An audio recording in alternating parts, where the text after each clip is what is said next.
Guns training ends for rural police. 163 graduate from Enga Teachers College. And ITI highlights quality education. This is National EMTV News with Helen Sayer. Good evening and thank you for joining us for Friday's news. A week-long firearms training program concluded this afternoon with a target practice session and presentation of certificates. 25 police officers stationed at Kwikila in the Rigo district of Central Province sat through the program. The training was aimed at increasing the officers' knowledge on firearms and a measure to address its illegal use. It is the fourth such program to be conducted this year through the Police College.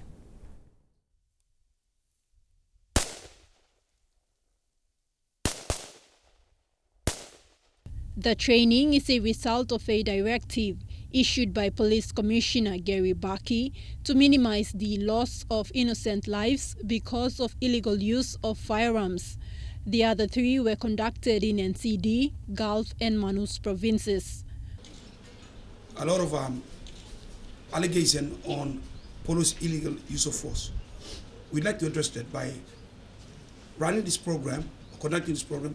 We enhance the members' knowledge and skill on the firearm itself and the laws on when to use and when not to use the force. Firearms training remains an important part of police training. However, Police Training College Commandant Pero Jano explained that firearms can be a dangerous tool when force is used. The commandant said it is legal for police to use force, but there are regulations on the use of force. He said the college is aiming to conduct the training annually so officers are well informed on when to use and when not to use a firearm. It encourages us to continue to train them, but through training they slowly change their attitude on that one. And from the course reports that we get from policemen both in NCD and Central, as well as Manus, and now present training, it is positive reports. And if we continue to do more training throughout the country, I believe that can help change the attitude of our police officers. Of the 25, only one was a female officer. Thakla Gunga, National EMTV News. The former paymaster with the Ombudsman Commission, Sari Moere, was charged for 46 counts of misappropriation, money laundering and false pretenses on Wednesday. Police alleged that Moere made entries into the payroll system in such a way that it did not show names of persons crediting his account. These suspicious transactions were made between Moere and the finance manager, who was solely responsible for electronic fund transfers. It is alleged that the stolen money was shared between Moere and the finance manager. Investigators from the National Fraud and Anti-Corruption Directorate say these transactions are different from the fortnightly salary vouchers, which are approved by the Chief Ombudsman. In another misappropriation charge, PNG Teachers Association caretaker Andrik Yagro was charged for 2 counts of misappropriation and abuse of office. It is alleged that the 54-year-old from Wewak in Isipik misappropriated 138,266 kina when he was caretaker. Investigations conducted into these allegations suggested that Mr. Yagro sourced the funds from the payroll accounts and deposited into other accounts, where he later withdrew it for his personal use. The alleged offense occurred while PNGTA National General Secretary Ugwalubu Moana was on suspension in May 2016. Mr. Yagro is out on 1,000 kina bail and his case is before the Waigani Committal Court. Elementary education in the country is a sector that needs urgent attention. This was one of the main messages during Enga Teachers College 4th graduation ceremony today. The graduation saw 163 graduates, 46 are elementary teachers. Enga Teachers College, only 6 years old, is becoming a front-runner in elementary teacher education. Since 2013, it has been providing one-year certificate courses for new elementary teachers and in-service courses for those in the field. The elementary sector is weak. It is messy. Serious concerted effort by the Education Department is needed to fix the elementary sector. Now, the children are going to school every day. The classrooms are there, fine. The school committee is there. The parents are sending their kids to elementary school. However, the quality of learning needs to be questioned, needs to be interrogated seriously. What is the problem?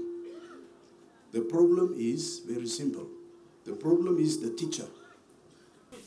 This is part of the vision of the Enga provincial government to ensure early childhood education is effectively delivered in the province. Enga is now in the map of Papua New Guinea, not because of Pongrago. Understand, huh?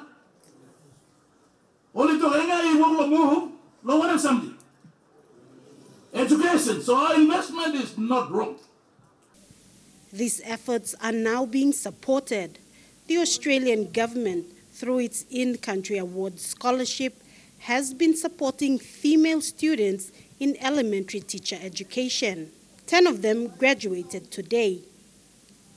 Both our governments think this is a good thing. Encouraging greater female participation in professional and business life is vital.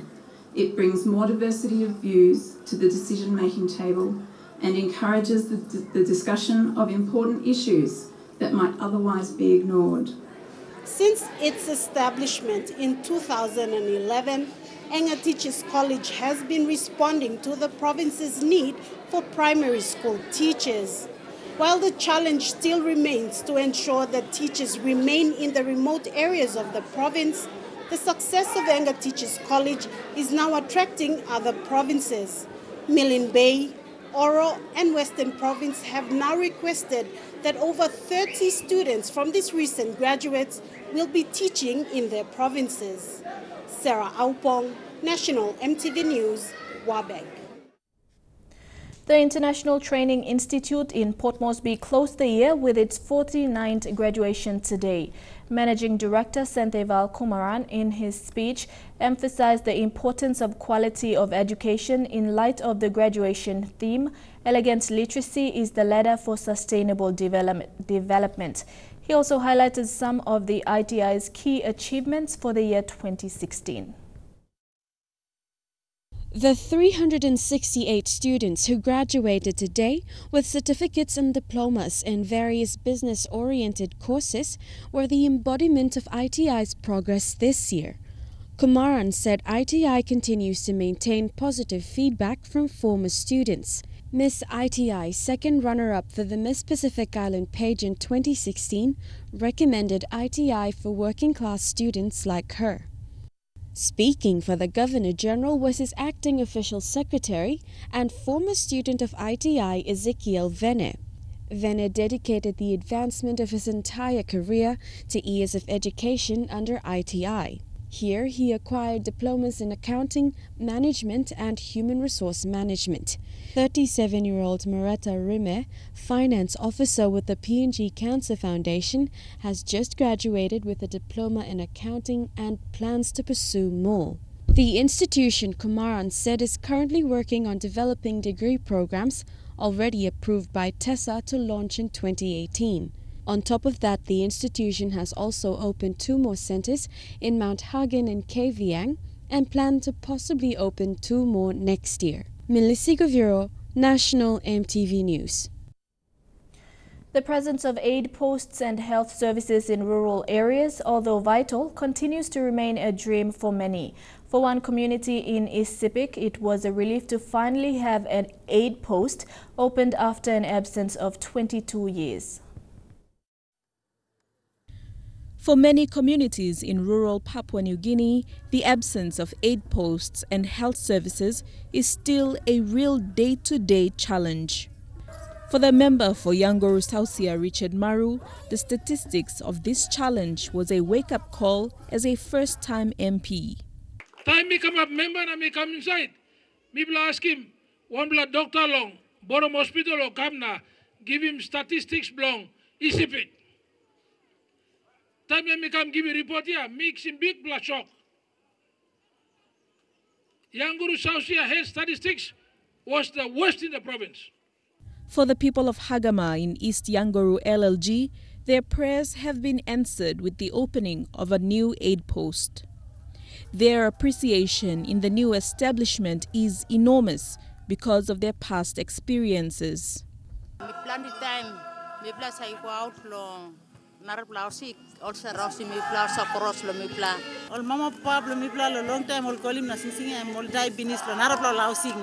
22 years, we've been Sava. Na bloody life is finished. We've been hardship. Lo agba di gole Yanguru na golo kupalia. Steno nam blaga da master dosem. We blaga da sick na. Da openia sick to me plus. It cost the district 250,000 kina from the District Services Improvement Program or DSIP funds to build the Hagama Aid Post.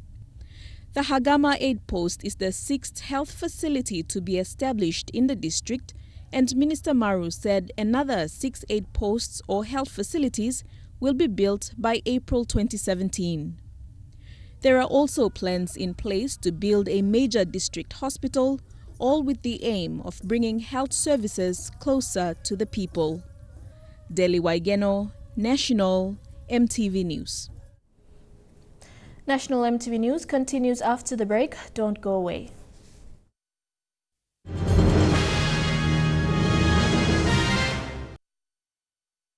Welcome back. The shortage of water supply into Bomana Jail outside Port Moresby has resulted in the injury of an inmate. Jail Commander Kidi Keko confirmed the incident happened over the weekend when inmates were transported to a nearby river to wash. Commander Keko said the injured inmate is mentally ill and went wandering off when he was injured by a jail guard. The inmate is now recovering at a hospital in Port Moresby. Meanwhile, Edarano has restored water supply into Bomana Jail. 5 civilians contracted with the Royal Papua New Guinea Constabulary have been certified as police officers today.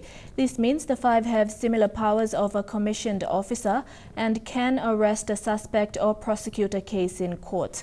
They are part of a police induction program which is aimed at commissioning civilians who hold uniformed positions. The 5 civilians are Stella Sibe, Kenny Wagambe, Patrick Kabe, Rebecca Mota and Sam Tube.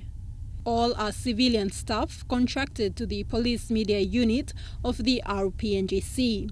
Following this training, they were awarded ranks according to the positions they are holding in the police media unit. It is aimed to train contracted officers who are in uniform police position. It is to ensure they appreciate the uniform they'll be wearing, as well as knowing their roles and responsibilities as a police officer. Their training began on Monday and covered a number of essential roles and responsibilities of being a police officer. These areas include how a police uniform should be worn, saluting a senior police officer, and prosecuting a case in a committal court. And this morning, which they presented to the Assistant Commissioner for Human Resources, the complete court file that they did on a given scenario this week. So basically, what we want as a police training college is to train all civilian members of the community who are in uniform position to be able to do their job as a police officer, basically because they have their specialty to enforce and to do in their line of work. This is the first training of such. An Assistant Commissioner for Human Resource, Ivan Lakatani, said similar trainings will be conducted in 2017. The 5 were presented certificates to symbolize the completion of their training. Tekla Gunga, National MTV News. Japan's under-20 women's national team, Little Nadeshiko, has come on board to support the Sun Up On Time campaign. The Sun Up One Time campaign is a 20-day activism campaign calling men and boys to stand together with NCDC, UN Women and youths to make Port Moresby City safer for women and girls. Little Nadeshiko team captain Norimatsu Ruka said the team stands together with the young men and women of PNG. Meanwhile, UN Women PNG Country Director Jeffrey Buchanan said they are proud to have the athletes join them in making the world safer. The UN Women have received tremendous response from the Under-20 World Cup teams. The Sun Up One Time campaign, a partnership between the National Capital District Commission and UN Women, was launched yesterday. It is set for December 2nd at the Tarama Aquatic Center. The Sun Up One Time concept is part of the Sun Up One Time campaign, established to rally men and boys throughout the city to stand side by side with women and girls as partners and allies to end violence in the city. The Sun Up One Time concept will attract international attention and capitalize on widespread support for the cause of safety for women and girls, not just in PNG, but globally. What can I do to make this city safe for women and girls? Because when it's safe for women and girls, it's going to be a great, amazing city for everyone. During the launching, NCD Governor Poes Pakop said that the campaign aims to use music to bring everyone together to make a statement to end violence in Port Moresby.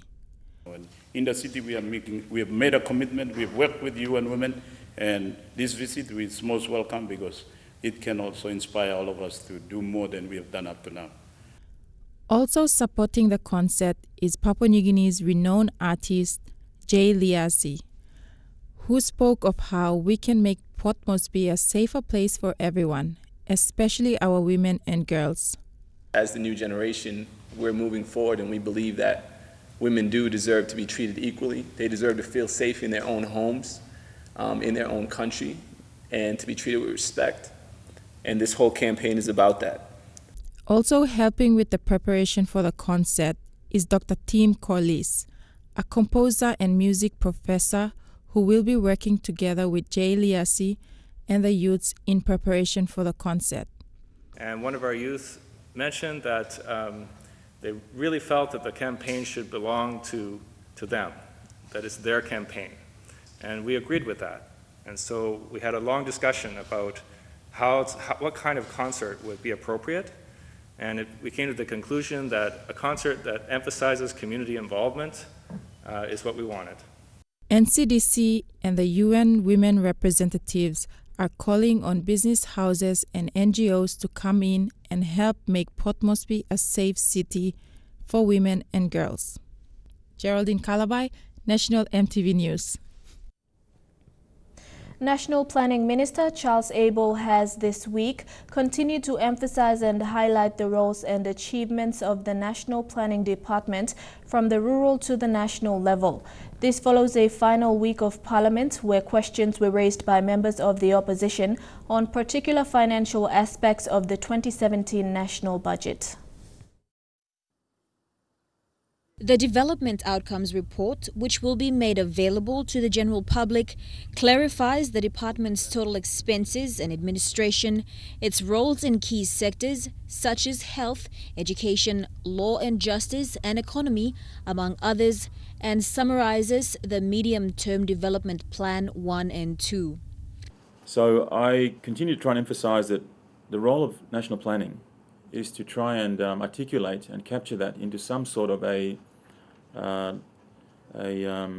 logical and systemized framework.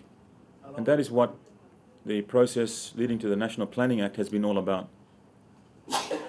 As we come to the end of this term of Parliament, of this government, we've been trying to crystallize all these things into some actual reports so that we can go to the people, and rather than just talking about numbers in this 2017 budget, we start to talk about those numbers, but in the context of the achievements of the 5-year investments of this particular government or this coalition government.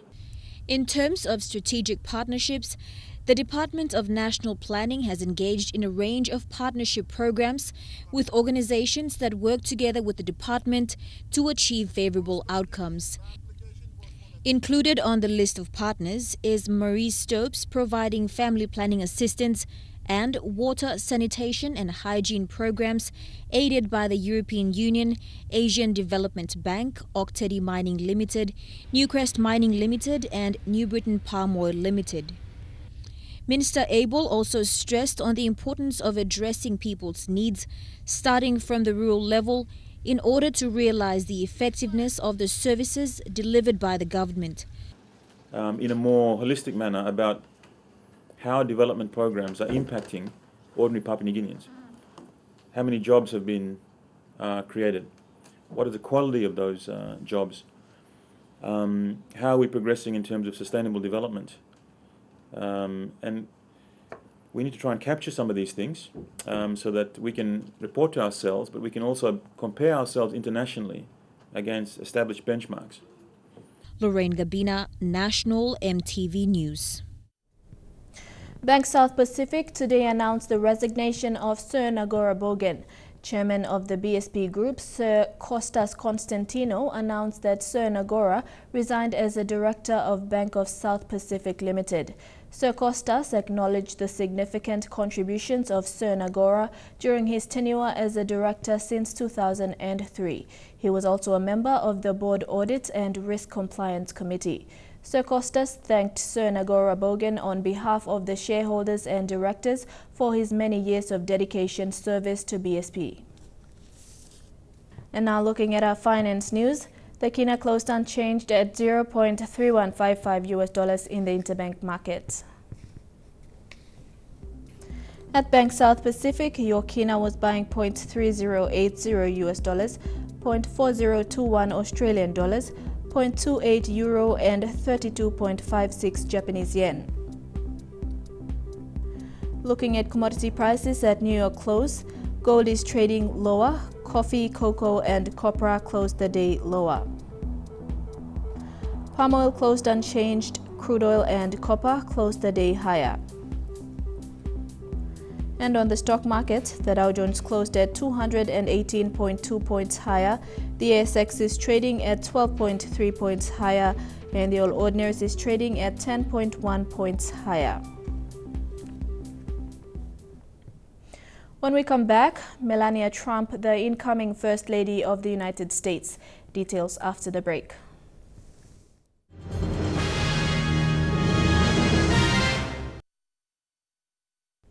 Welcome back to the news. President-elect Trump and his wife Melania spent the day in Washington taking the first steps in their transition to their new life as the next first couple. While the president-elect met with President Obama at the Oval Office, Mrs. Trump visited the First Lady Michelle Obama. They toured the White House residence and reportedly talked about raising kids in the White House. Trump's 10-year-old son, Barron, is about the same age as Malia Obama was when the family moved into the White House in 2008. Here's a look at Mrs. Trump's path to First Lady. It will be my honor and privilege to serve this country.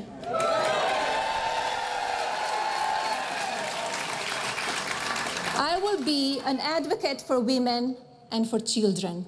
Melania Trump, just days before learning she would be the next First Lady of the United States. At this speech in Berwyn, Pennsylvania, she spoke of her love for this country as a little girl growing up under communist rule in Slovenia. We always knew about the incredible place called America. America was the word for freedom and opportunity. America meant if you could dream it, you could become it. Throughout the race, Melania was somewhat of a reluctant campaigner, often staying home with the couple's young son, Barron. The Trumps reportedly have a cook but no nanny. Early on in the campaign, she was more often seen than heard. In fact, it wasn't until the Wisconsin primary in April that Melania officially stumped for her husband. I'm very proud of him. He's a hard worker, he's kind, he has a great heart, he's tough, he's smart. In March, during an interview with Anderson Cooper, Melania shared how she feels about being compared to Jackie Kennedy. I see around that they compare me to Jackie Kennedy. It's an honor, but of course we're in the 21st century and I will be different. and she had a great style, and she did a lot of good stuff. But this is different time now. As a Slovenian immigrant, Melania will be only the second foreign-born First Lady and the first in modern times. President John Adams' wife, Louisa Adams, was also born outside the United States, in London. She was the First Lady nearly 200 years ago. Melania Knaus, as she was formerly known, became a naturalized citizen in 2006. At 5'11", she was once a successful model, meeting Donald Trump at a New York Fashion Week party back in 1998. She told People magazine she thought he had, quote, sparkle, and later became his third wife. Melania once graced the covers of glamour magazines and sold her own line of jewelry on QVC. She also appeared in this Aflac commercial. As First Lady, Melania, who is 46, plans to focus on women and children. She hopes to end cyberbullying and teach children to treat others with compassion. We have to find a better way to talk to each other, to disagree with each other, to respect each other. From Fifth Avenue to Pennsylvania Avenue, Melania Trump will soon be First Lady. Hillary Clinton won the Latino vote on Tuesday, 65% to Trump's 29%, but her share of Latino vote was less than President Obama in 2012. In Florida, more than a third backed Trump. I'll take the vodka frita. At this popular Cuban diner just outside Orlando, Latinos who voted for President-elect Donald Trump are holding their heads high. I'm so proud. I'm Puerto Rican myself, and I'm super proud to be able to vote for Trump. It feels so much sweeter now that the silent majority has won. To me, it's a miracle. It's a miracle. Thank you. CNN's exit polls show 35% of Latino voters in Florida chose Trump, despite him painting some Mexicans as criminals and rapists, and regardless of his plan to build a wall and deport millions of illegal immigrants. I have a problem with people coming illegally. They need to tell us who they are. We don't want corruption to come in here. We don't want drug traffickers. We don't want people bent on committing crimes. Who doesn't want to get rid of those people? And about that wall at the southern border? I am very happy about the wall, and I hope it does happen. I mean, if you're going to come to my country, come here legally. If you don't like the way we are running things, then go back to where you belong. This millennial from Cuba waited 5 years to get his U.S. citizenship. This was the first time he could vote in a presidential election, and voted Trump. So he talks about this deportation force and deporting all these illegals. You're on board with that? Absolutely. They broke laws. Now they have to face punishment for those laws. Dr. Juan Torres, who waited 10 years to become a citizen, does worry people he knows could be deported, but... The bottom line is that they broke the law. When I came to this country, I came through the front door. So you think everyone should go through the front door, as you say, like you did? If you go to somebody's house, you go through the front door. Beyond immigration, these voters think Trump's team will defeat ISIS. He's not negotiating with terrorists that are killing children, that are raping little girls. He wants to exterminate them, and I agree with that 100%. He gets high marks on the economy and jobs, too. He is a businessman, and that to me was very important because I am a businesswoman myself. I feel that he will grow this economy for sure, you know, take us out of debt. Latinos need jobs. The number one thing that they are concerned with is the economy, jobs. And Donald Trump is a job creator. He was a job creator all his life. This is what he knows how to do. And while they admit he's hardly the perfect candidate, I don't personally love him. I'm not in love with Trump. I'm in love with his ideas and what he has to offer for our country. They are quick to defend what others call derogatory comments about Latinos, and tweets like this one on Cinco de Mayo. That's the president-elect eating a taco salad. The caption reads, "I love Hispanics." I would put my foot in my mouth also. So we have to be compassionate to people. Chuka Sports is next. All the preparations for FIFA Under-20 Women's World Cup. We'll tell you all about it after the break.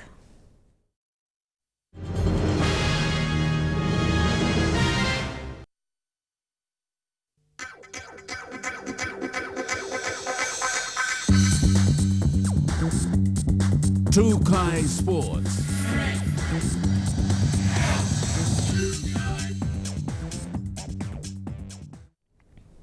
Welcome to Chukai Sports. PNG is not the only small-timer in this year's FIFA Under-20 Women's World Cup. South American team Venezuela will also be making their debut appearance.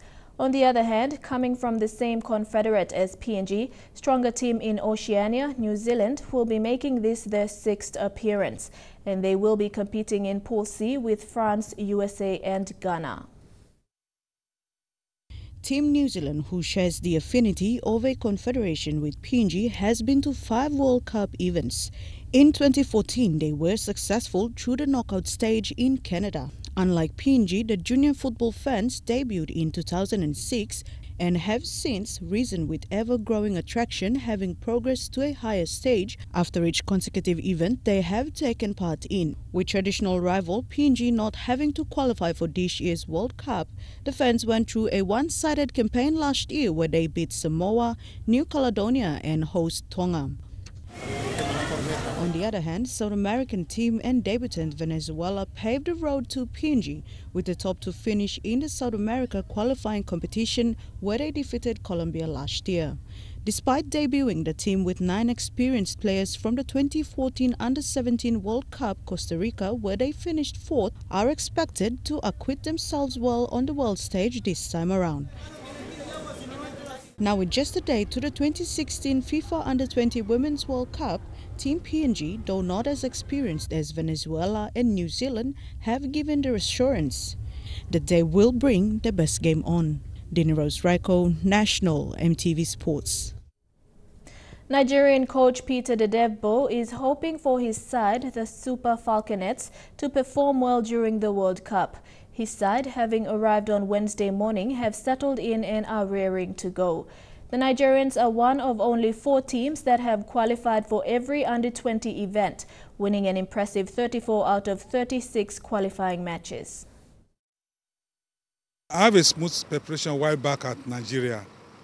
We are 6 weeks in camp, and this is our 7th week. If this week can be completed, so we have a smooth camping back here in Nigeria. My expectation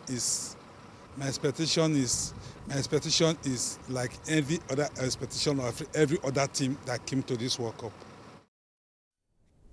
Spain's head coach Pedro Lopez has said his side is ready to face North American heavyweights Canada in their opening match on Sunday afternoon. The Spaniards arrived on Tuesday afternoon and were overwhelmed at the support received on their arrival. The squad features 10 players from their 2015 European campaign. We received a really warm welcome from everybody from Papua New Guinea. Everybody's welcomed us to the country really nicely, and everybody's cheering for the girls. The training facilities in both the hotel are in very good conditions, and we're looking forward to playing the first match. Canada's a very defensive team, and in the qualifying stages before coming to the World Cup, they've hardly conceded any goals. Organized, and we'll try to get ahead and deliver our game. Chukai Sports continues after the break. Stay with us. Chukai Sports. Welcome back to Chukai Sports. Richard Barrio has claimed this year's Pacific MMI Port Moresby Snooker Handicap title. Barrio, with a handicap of 20, beat Noel Ramos with a handicap of -5, 4 frames to 1 in the best of 7 frames final at the La Mana Q Club. Barrio said playing snooker against some of the best players in the handicap competition was an experience. He defeated another premier player, Ralph Kiner, in the semi-final in a 3-2 thrilling victory over the best of 5 frames, while Ramos beat Oscar Pomaliu 3-1 to advance to the final. Top seed was awarded to Kelly Yambi, while young Vare Vayeke took out the Best Junior Player award. PNG's high-performance team, for the first time in the country, carried out a talent pathway program to identify talents from selected schools around NCD and Central Province. The first school to undergo the program at the Aquatic Indoor Sports Centre was St. Joseph's International School. Godwin Eki reports. 50 students from St. Joseph's International School were the first ones to go through the program today, taking part in 4 different exercise activities provided by the strength and conditioning staff. The program was carried out to identify talented individuals based on their ability as well as providing player pathways. Talent Pathway Officer Cornelius Papau said the program will also be carried out into rural remote areas of NCD and central provinces. We got this talent identification program with the secondary schools that we've got them through to do some testings, plus education session on personal development, positive attitude and nutrition hydration. And we have the students will have a chance to get a tour around the two studios where Team PNG athletes come and do their weight session and warm-ups. He says selected students based on their merit to successfully pass provided activities by the high performance team will go into player pathways, which is the next level of fitness. Both boys and girls will go through the 4 testings. The ones that we find that are past our marks, test performance markers, will definitely be going through again for the screening, and then they'll be eligible for the T3 Scholarship Award. Now, as you can see, 6 students have been selected from the 4 different activities provided by the high performance team. Now, these 6 will go into a different set of training in the next coming weeks, where they will get to use facilities that PNG high performance team go through with Team PNG in terms of preparations for their international events. Godwin Eki, National EMTV Sports. And that ends Trukai Sports. The weather details when we come back. Trukai Sports.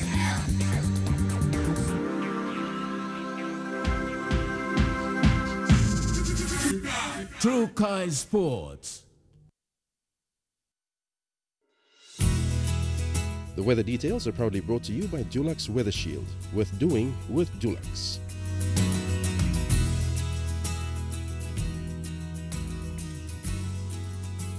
Your weather forecast for tonight and tomorrow. In the southern region, fine although cloudy at times in Port Moresby, fine weather in Daru and Alotau, cloudy in Kerema and chances of brief showers in Popondetta. In the Momase region, fine although cloudy at times in Ley and fine weather in Medang, Wewak and Vanimo. In the New Guinea Islands region, passing showers then fine weather in Lorengau, a shower or 2 in Kavieng, Kimbe, Kokopo and Rabaul, and a few showers then thunderstorms in Buka. And in the Highlands region, cloudy then expected morning fog in all centers.